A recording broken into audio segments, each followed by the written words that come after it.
啊，夏日嘅靚湯啊，燉好咗啦，你成我就馬上煲佢嚟飲。係春夏換季啊！哇，你哋啊去市場啊，一見到呢個石橄欖啊，唔好錯過佢喎。哇，芬姐啊，直播咗4個鐘啊，呢度啊，我就馬上煲佢嚟飲，哇，成個人就醒神晒啦。呢個石橄欖湯咧，我哋嘅材料有乜嘢咧？就係排骨啦，一塊薑片啦，淮山啦，無花果啦，鐵皮石斛啦。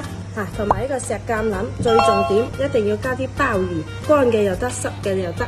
呢個湯不但只係要嚟燉喎，要嚟煲一樣咁好㗎。準備咗一個燉盅啦，首先咧落咗呢啲排骨同薑片先，全部材料倒晒落去，嚟跟住個石橄欖，好冚住佢，燉佢3個鐘就 OK 啦。呢個燉好咗啊，落啲鹽，跟住咧。